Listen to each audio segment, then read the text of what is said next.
sisters are from healthyveganlife.com, and today I want to show you all the things that I keep in my kitchen to eat, because whether you're new to vegan lifestyle or whether you're already on it but you're just a really curious individual like I am, it might be cool to see what I keep in my house. So yeah, let's have a look. Alright, let's start with the fruit basket. I usually have a lot of bananas, and at this moment I have a lot of apples still because I got them from the store, and then a couple of lemons and an orange and some pears. In the corner of my kitchen here I keep my vegetables. I always make sure that I have a big bag of potatoes because I pretty much eat them daily. And then I have some bell peppers, I have some onions and garlic there in the corner. I always have tomatoes on hand, and then cucumber and zucchini. Then my fridge. Here in the door I have some dark chocolate. I actually don't eat this. I was planning on using it for chocolate chip cookies, but then I changed my mind and I just have it in the house, and if friends come over that like chocolate I will give it to them. This is a little thing of tomato ketchup mixed with soy yogurt because I like to have that on my potatoes. And then I have some tomato puree, some lemon juice. Here I have some sauces. I have ketchup and curry ketchup, some fruit juice, some vanilla soy milk, innocent smoothie. I don't usually get this, but it was on discount and this flavour is seriously amazing. And then here I have some oil-free pasta sauce, and I also use this to put on my pizzas that I sometimes make. On the top shelf I have some fresh, gooey, soft dates that I use in smoothies. Then I have some salsa, I have rye bread in there, which I like to have with some apple butter.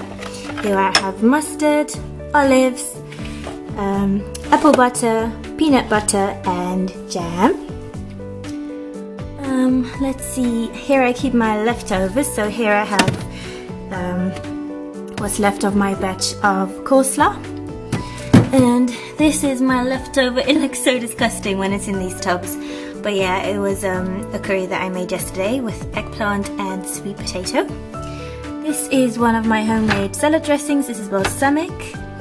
I have half of an orange here. Why is this here? I guess I used one of the halves to put over a salad. This is some rice porridge pudding type thing that I made. Chickpeas, some couscous in the back there. I always like to have some grains cooked in the fridge because they are easy to whip a salad up with.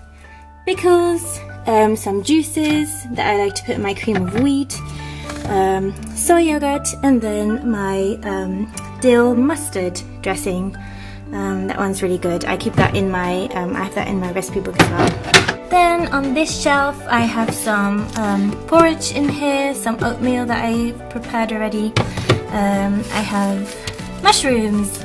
They are one of my favorite vegetables. And then I have lettuce. Oh, this is another type of soy yogurt. This is actually a brand that I prefer because it's more pure and it doesn't have any refined sugar. This is what is left of my apple ginger cake. It was a lot to eat all by myself. And here I have some cabbage. Get this out of the way. Some cabbage because cabbage is usually not that expensive and it keeps very well as well. And it's very healthy, of course, as well. I used it in my coleslaw the other day. And here I have some more apples. So yeah, that's the fridge done. Then my little freezer, let's have a look. Ooh. Here on the top I just have ice cubes, nothing special here. My bread, my frozen fruit, I have bananas in here, and then, oopsie daisy, frozen vegetables. Oh, and some more frozen strawberries. I always get a lot of those because the store where I get them, they don't always have them, and so when they do, I just stock up on them big time. Alright, we're on to the little cupboard next to my oven. On the top shelf here I have some cookies that I actually don't eat on a regular basis. I was happy that they were vegan, and so I like to have these just in case I need to quickly have something with me, take something with me when I'm on the go and when there's nothing else.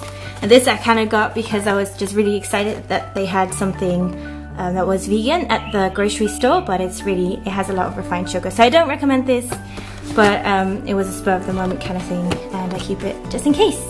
And then here I have some rice snacks that I like and some pretzels. They are nice to snack on once in a little while. And then here I have my sweeteners. I have agave syrup, which I usually use in my salad dressings, and then some chicken nuts, and then some rice syrup. And I also have my extracts here, so I have almond extract, vanilla, rum, because I wanted to make rum raisin cookies, and then my stevia. I have stevia with coconut and stevia with vanilla. And then here I have vanilla bean paste and baking powder. And on the top shelf I have all my dried fruits, which I have a lot of these.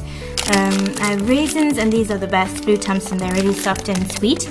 I have metal dates, coconut, red apricots, plums, what are they? Some mulberries in the back. I have some figs, some more raisins I think. Yeah, that's all that's in here.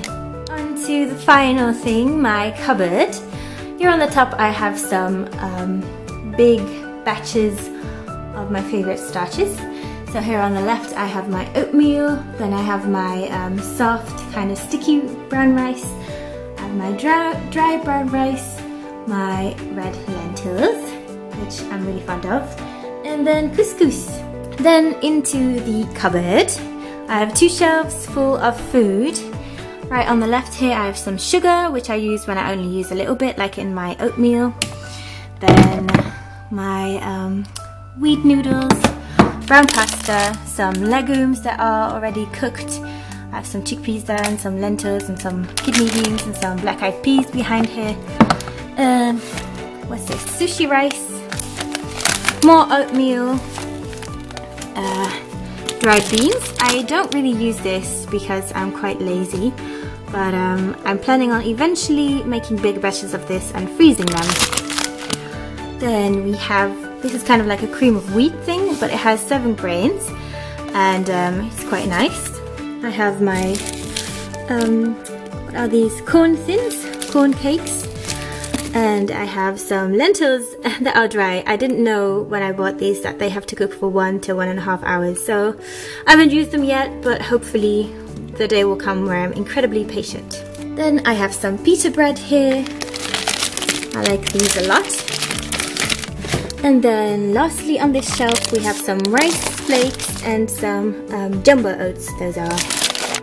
On the second shelf I have, right here I have a lot of baking ingredients. So here I have my flaxseed meal, which I only really use for baking to replace eggs with. Then I have whole wheat flour, I have some porridge rice, some xanthan gum from the time where I thought I couldn't eat gluten. I have some carob powder. I'm not crazy about carob, but hopefully I'll be able to find a way to enjoy it. Some more Italian herbs. Cornmeal, also from the days where I didn't eat gluten, don't know really what to do with it. Polenta.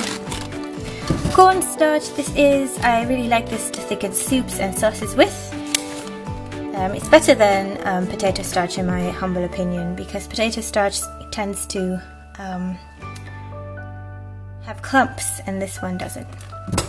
Then we have corn. I have some cocoa powder, some almond butter, which I never use. I have some raw tahini, and oh yeah, that's just regular tahini. Then some pomodoro, some tomato puree, and some yeast flakes. These are. Up front we have the low sodium vegetable stock cubes that I keep in this little thing. Then some black pepper, and then a big jar of salt. I really don't use a lot of salt at all, so I think that this will last me the rest of my life. Then some light soy sauce, sweet soy sauce, egg roll sauce. This is my favorite because it's really sweet and not that spicy. I'm not very good with spices, so with very spicy food I mean. I'm good with spices but just not with very spicy food. This is balsamic vinegar, which I use a lot in my salad dressings. Apple cider vinegar, sushi vinegar and rice vinegar.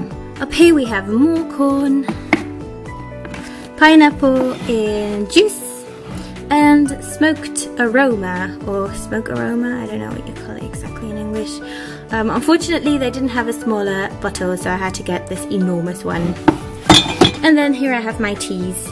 I'd like to have more teas, but unfortunately at this moment I don't have that much room, so I'm just keeping a couple, but then hopefully soon I'll have another shelf so I can have a big collection of teas, which is apparently my dream. And then last but not least, I have my spice shelf. It's very important to have lots of spices because they pretty much make the food. So yeah, I have lots of them. I don't think you need to see all of them, do you? No, probably not. So that is all that's in my kitchen, y'all. I hope you found it interesting. I always like to get sneak peeks into people's kitchens. I don't know, it's just an odd thing that we humans do. We are interested in each other's kitchens. Now, if you guys would like some ideas of what to do with plant foods in your kitchen, what to cook with them, you can go check out my recipe ebook. It has tons of recipes for a whole bunch of different types of foods, like breakfasts. I have a delicious oatmeal recipe in here that tastes just like apple pie. I have some really good salads in here. Let me show you. I'm really quite fond of this one. It's really good. And yeah, there's a bunch more of great recipes that you could use. They are low in fat, they are based on starches, made with whole foods, so definitely check that out if you want to on my website healthyveganlife.com. And I will see you guys next week. Thank you so much for watching. Please hit the thumbs up if you liked it and subscribe to my channel for more. And yeah, see you next time. Bye bye. Lentils, which I really like to use. I really like to use